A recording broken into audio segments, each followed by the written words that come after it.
우리가 믿음의 삶을 살아가는데 신앙이라고 하는 것은 all or nothing이라고 한마디로 정의할 수 있습니다.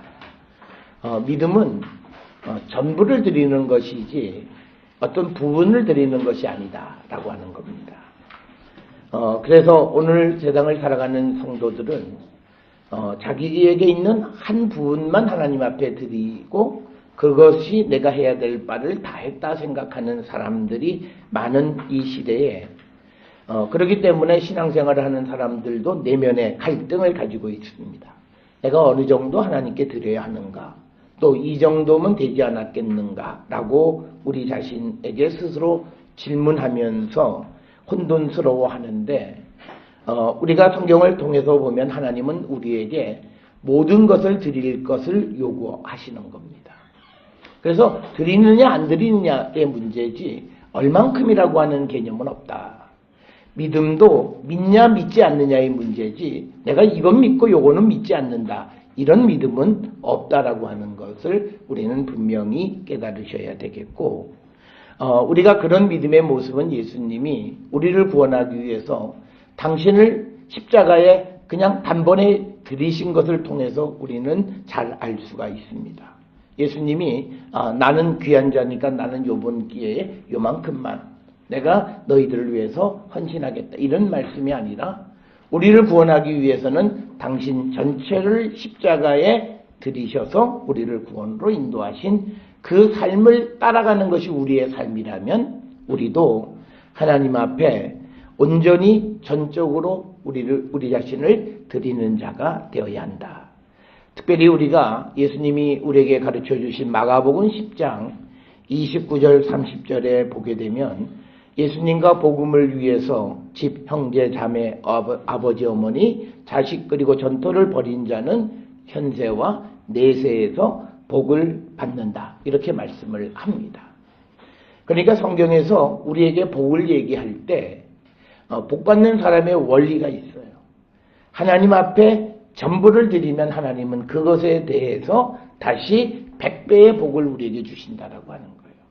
그런데 문제는 우리가 그 하나님의 말씀에 대한 믿음이 없기 때문에 온전히 다 드리지 못하는 삶을 사는 것이 우리의 문제이고 그래서 오늘 우리가 읽은 말씀들을 통해서 어떤 삶이 하나님 앞에 전적으로 드리는 삶인가를 한 번쯤 우리가 돌아보면서 우리의 믿음을 우리가 돌아보는 우리 성도들 되었으면 합니다.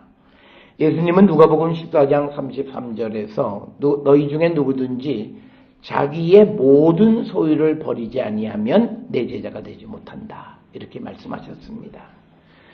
적어도 우리는 이 말씀 앞에서 우리의 모습을 돌아보면서 내가 정말 예수의 제자의 삶을 살아가는가 한 번쯤 돌아보는 자들이 되어야 하겠고 또 사도행전 5장에는 이와 반대되는 이야기가 있는데 아나니아와 삽비라의 이야기입니다.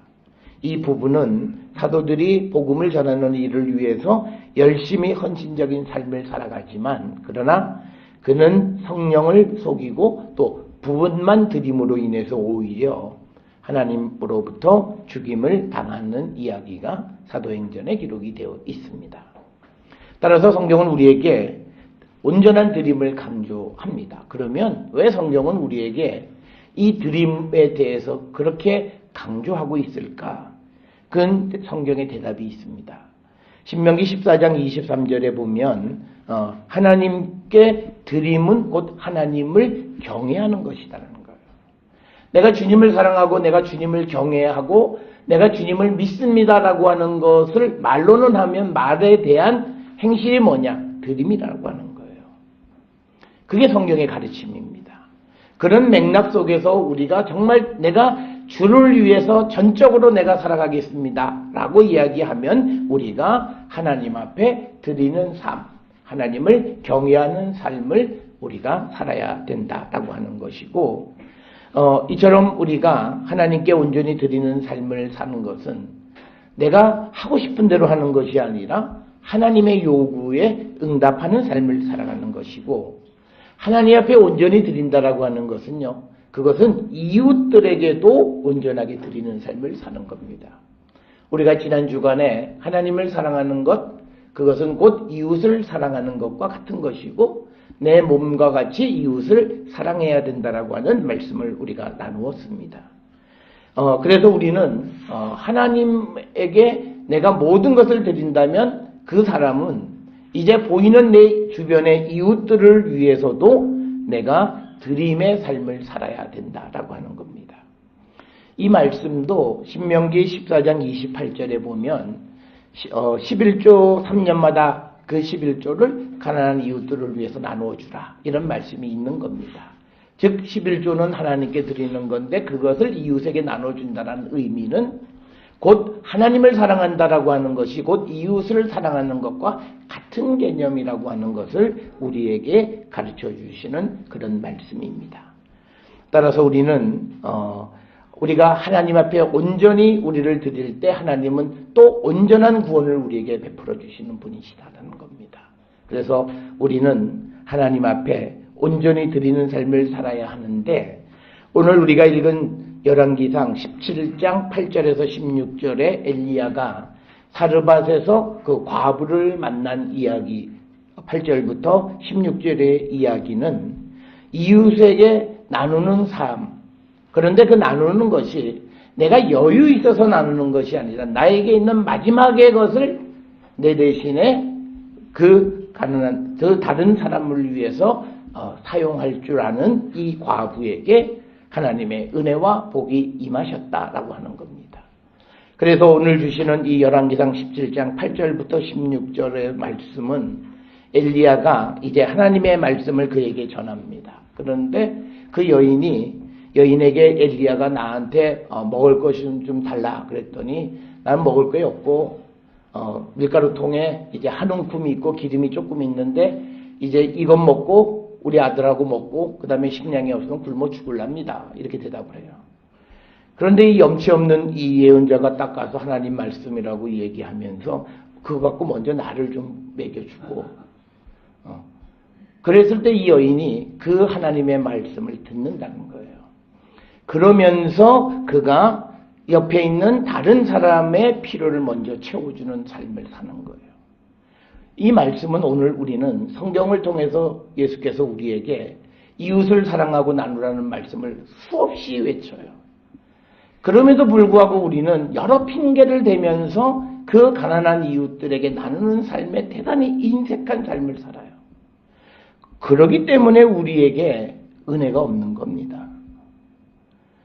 우리는 어려운 사람을 보면 이유를 따져요. 제가 왜 어렵지? 사치. 저건 일하기 싫으니까 남한테 얻어먹고 사는 거야.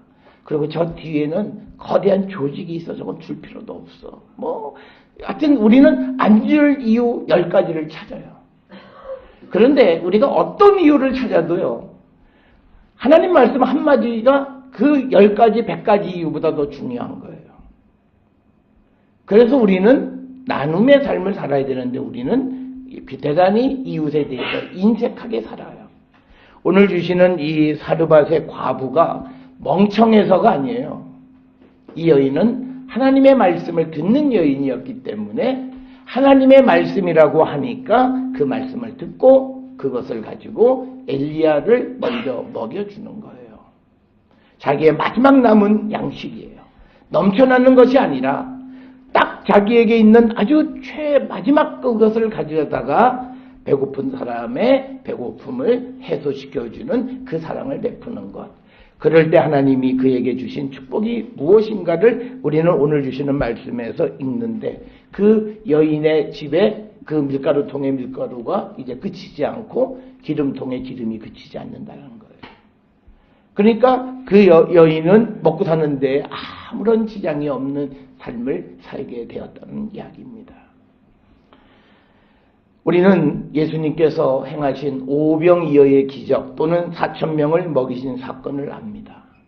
광야에서 누구에게 밥을 제공할 수 있는 환경이 되지 않을 때 예수님은 그 많은 사람들의 배고픔을 그냥 내버려 두지 않고 배고픈 자들에게 먹이시고 그들이 배가 부를 뿐만 아니라 부족했던 양식이 남을 만큼 풍족한 은혜를 베풀어 주시는 분이 예수 그리스도예요. 그런데 예수님이 그런 분이고 하나님이 그런 분인 줄 아는데 왜 내게는 그런 일이 일어나지 않을까? 이유는 딱 하나예요. 내가 전적으로 주님의 말씀대로 남을 위한 헌신적 삶을 살지 않기 때문이에요. 그게 딱 문제예요. 다른 문제는 없어요.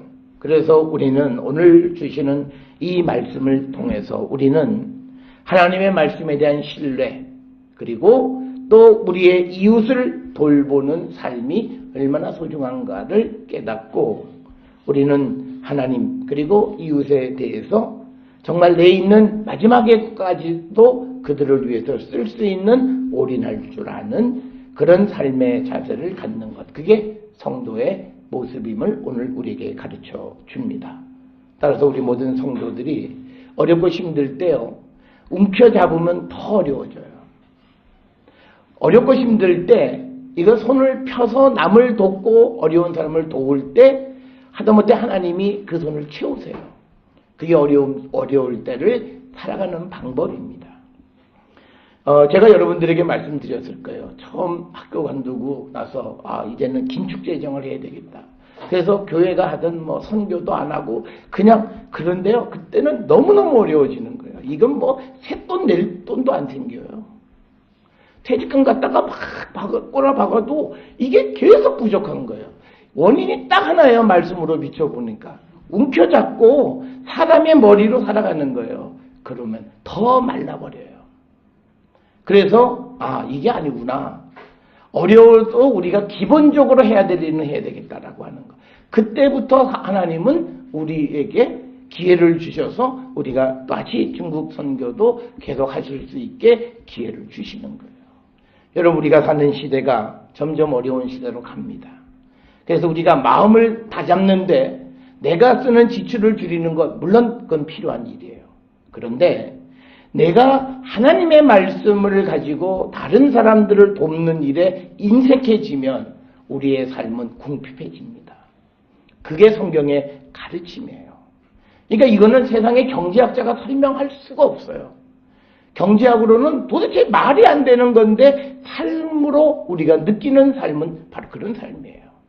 그래서 우리가 어렵고 힘들 때일수록 오늘 이 사르밧 과부처럼 내게 남은 마지막 하나, 그것 다른 어려운 이웃이 있다면 그를 위해서 그가 기꺼이 그것을 드릴 때 하나님은 그의 삶에 영원한 축복으로 함께 해주시는 분임을 우리는 꼭 기억을 하셔서, 저는 우리가 이제 내년도 경제지표 다 어려워진다 그래요.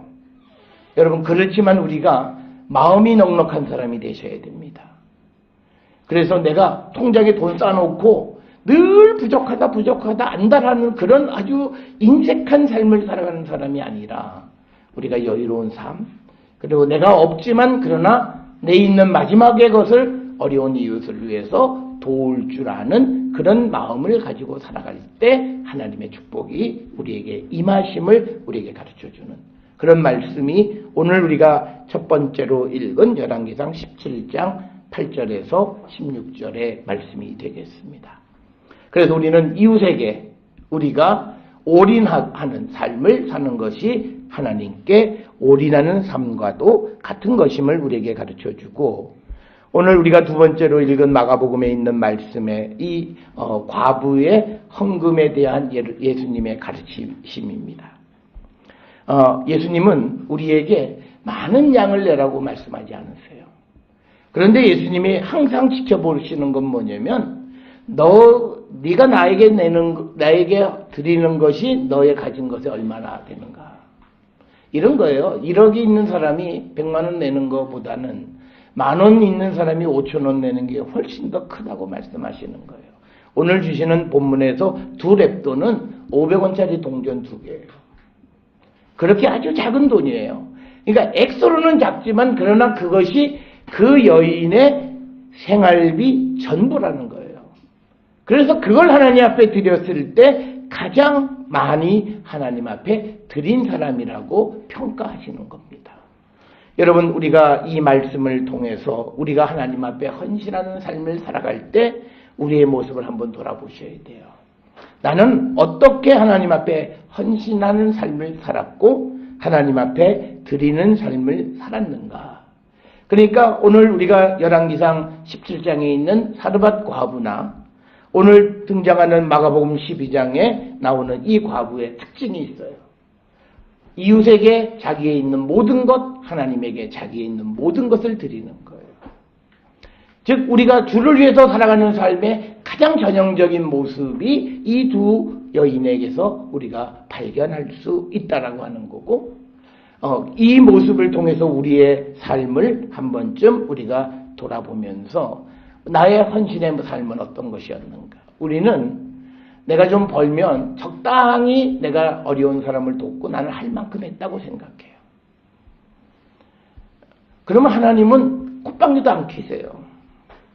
그래서 제가 늘 우스갯소리로 하는 말이 있어요. 사람들은 누가 많이 내셔서 정말 크게 하나님이 웃기지 마. 네가 많이 냈다고? 웃기지 마. 우리의 모습도 똑같아요. 내가 주를 위해서 헌신한다고 하는데 간단해요. 우리가 내가 어떤 일이 세상에 일이 벌어졌을 때 그 일에 내가 집중하고 몰두하는 것과 하나님의 일에 집중하고 몰두하는 것이 최소한 같아야 돼요. 그런데 세상 일에 더 몰두하게 되면 하나님이 그때부터 그가 하나님 앞에 기도하면 하나님이 비웃어요. 내가 너가 어떻게 하는 걸 다 아는데 넌 바쁘다는 핑계로, 너는 지금 뭐 굉장히 어렵다는 핑계로, 그렇지만 넌 또 그 가운데서도 네가 할 일은 다 하지 않니? 그 얘기를 하세요. 그러니까 제가 늘 말씀드리는 게, 우리 한국 사람들은요, 유럽에 여행 가느라고 새벽 4시까지 공항 나가려면 한 사람도 안 늦어요. 새벽 4시에 탁 가요. 택시를 타고라도 가요. 그런데 새벽 예배 나오라 그러면 택시 타고, 택시값이 없어서요. 우리는 그러고 살아요.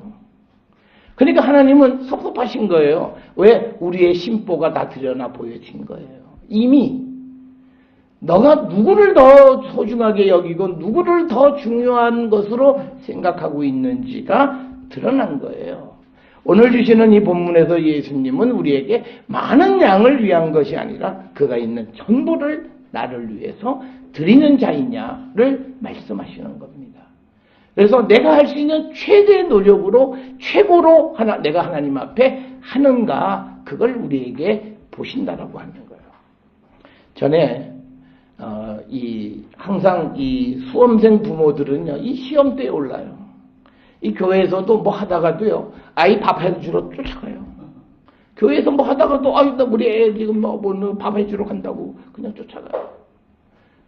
그러니까 자기는 열심을 했어요. 그런데 하나님 보시면 열심이 아니에요. 그냥 자기 하는 만큼 하는 거예요. 그런데 또 다른 가치에 대해서는 자기가 더 열심을 내고 그냥 힘을 다해서 하는 모습을 딱 보는 거예요. 그러니까 우리 청년들 뭐 어쩌고 저쩌고 해도요, 새벽에 남자친구 여자친구가 야 만나자 전화하면요 쫓아나가요. 뭐 저는 늦잠 자서 뭐 아침에 예배 오는 게 힘들어요. 그래도 남자친구가 전화해서 야 우리 어디 놀러 가자 그러면 새벽에도 나가요. 밤새고 영화 구경도 보고 다 해요. 이미 그 사람의 마음은 하나님 앞에 읽힌 거예요. 우리가 그런 삶을 살아서는 안 된다는 거예요. 예수님은 우리에게 많은 걸 원하시는 게 아니라 내 마음의 중심이 어디를 향해 있는가를 보시는 분이고, 주님은 우리가 하나님에게 집중하는 삶을 살아가기를 원하시는 거예요. 그런 삶을 살아가는 자들에게 하나님은 축복하시고 그들의 삶을 하나님은 풍성하게 해주신다는 거예요. 우리가 처음에 읽은 열왕기상 17장의 사르밧 과부가 이제 그 엘리야가 와서 뭐 하나님 말씀 그러면 요즘 같으면 이 사기꾼 같은 놈이 있나? 어디야 하나님 말씀 들먹이고 말이야 와서 밥 얻어 처먹으려고 그러냐? 우리는 그럴 거예요. 그러나 선한 마음으로 그 말씀을 듣고 그대로 살아가. 그리고 어려운 이웃을 도와주라는 것은 성경에 있는 말씀이잖아요. 틀린 얘기가 아니잖아요. 그 말씀을 경청하고 어떻게 하든지 그 말씀대로 살아보려고 하는 그 애씀이 있을 때 하나님은 축복하시는 거예요. 그래서 여러분, 우리가 이제 한 해를 마무리하고 이제 새해를 계획하는 거예요. 여러분들에게 새해가 어려워진다니까 내가 긴축해. 그것보다는요. 내가 금년에 못했는데 내년엔 좀 어려운 사람을 좀 도와봐야 되겠다. 그 계획을 좀 세워보세요. 그게 무슨 뭐 많은 액수를 돕는 게 아니라 내 마음 자체가 어려운 이웃과 함께 하려고 하는 그 마음이 우리에게 있어야 된다는 거예요. 그럴 때 하나님은 우리의 부족하고 우리의 연약함을 하나님은 채워주시는 분이시다라는 거예요. 우리가 오늘 읽은 히브리서 9장 24절 이하의 말씀 중에서 마지막 28절에 보면 예수님은 많은 사람의 죄를 담당하시려고 단번에 들이신 바가 되었어요. 예수님 머뭇거리지 않으셨어요. 내가 이번에 죽어야 되나? 말아야 되나? 저거 십자가 아플 텐데.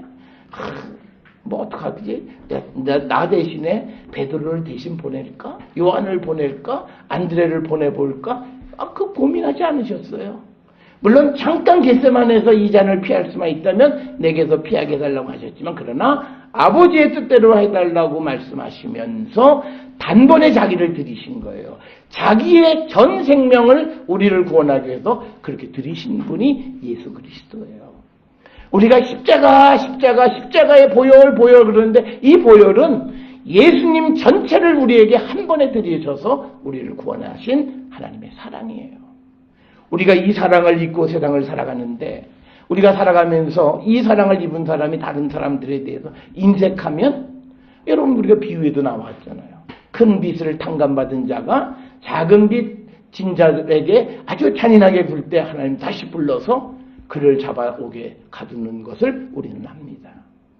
여러분 그래서 우리의 삶이 정말 우리가 예수님이 당신의 생명을 버리셔서 우리를 구원해 주신 것을 감사하면 우리도 이 땅을 살아갈 때 그리스도를 위해서 주를 위해서 살기 그래서 우리의 이웃들과 하나님에 대해서 우리가 정말 죽을 힘을 다해서 우리가 주님을 섬기는 자가 되어야 우리가 하나님을 사랑하고 이웃을 사랑하는 내 몸과 마음과 뜻과 정성을 다해서 우리가 그러니까 죽을 힘을 다해서 하나님을 사랑하는 거예요. 그냥 대충 사랑하는 게 아니라는 거예요. 그 앞에 뚝 잘라버리고 하나님을 사랑하라. 이웃을 사랑하라. 이렇게만 되니까 사랑 너무 쉽다. 아니에요. 내 모든 것을 들여서 하나님을 사랑하라고 하는 거고 그 모습이 사르밧 과부의 이야기와 오늘 과부의 헌금하는 이야기 그리고 히브리서 9장에 예수님이 십자가에 달리셔서 돌아가신 것이 바로 우리를 구원하기 위해서 단번에 자기를 들이신 것이다라고 하는 거예요. 그러면서 그분이 다시 오신다는 거예요. 그래서 28절에 구원에 이르게 하기 위하여 죄와 상관없이 자기를 바라는 자들에게 두 번째 나타나시냐 재림하시는 거예요. 그런데 이 재림하시는 주님이 나타나는 사람이 누구냐? 기억하셔야 돼요. 죄와 상관이 없는 자들이에요. 오늘날 우리 한국교회는요, 많은 사람들이, 내가 육신을 가졌으니 죄 짓는 건 당연하다. 죄에 대해서 별로 무관심해요. 그 자들은 예수님 다시 오셔도 예수님이 그에게 안 나타나세요. 예수님이 보여지는 재림하신 주님을 볼 수 있는 사람은 누구냐? 죄와 상관없이 예수님을 기다리는 사람들이에요. 하나님의 말씀대로 살아가면서 다시 오시는 주님을 기다리는 사람들에게 두 번째로 나타나신다는 거예요. 그러니까 뭐 사람이 육신을 가졌기 때문에 죄 짓는 거 그래서 예수 믿으면서 사기치고 예수 믿으면서 거짓말하고 예수 믿으면서 남을 등쳐먹고 내가 뭐 교회 권사다 장로다 목사다 그러면서 사기치고 그런 사람들에게 뭐 주님이 와서 다 용서해 주시. 택도 없는 소리 하지 마세요. 성경은 그렇게 얘기 안 해요. 성경은 죄와 상관없는 삶을 살아가려고 발버둥 치는 자들에게 주님은 두 번째 오셔서 그 구원을 완성시켜 주시는 분이라고 우리에게 분명하게 말씀하고 있습니다. 사랑하는 성도 여러분, 우리의 삶이 2019년 여러분 교회 가실 때요. 어렵고 힘든 삶을 살아가는 건 분명해요. 그러면 정말 어려운 사람은 더 힘들어져요. 그럴 때 우리가 그들을 좀 돕겠다. 내가 좀 이제는 지금까지는 나를 위해 살아왔는데 세대가 더 어려워진다니까 어려운 사람을 내가 단 조금이라도 그들을 돕고 함께하는 삶을 살겠다는 인생의 계획을 하나님 앞에 세우세요. 그게 복된 거고 그럴 때 하나님은 여러분들에게 여러분의 그 쌀통에 쌀이 멈추지 않는 그 복을 내려주시는 그런 은총을 잊게 되어집니다. 그리고 예수 그리스도의 단번에 드린 그 제사로 구원에 이르게 되어짐을 확신하면서 우리 모든 성도들이 하나님에게 올인하세요. 어려울 때를 살아가는 건요, 올인하는 거예요. 여러분, 좋은 비유는 아니지만 이 노름꾼이요, 처음부터 올인 안 해요. 노름꾼들이 많이 잊어버리고 이제 방법이 없을 때 그때 하는 게 뭐예요? 올인하는 거예요.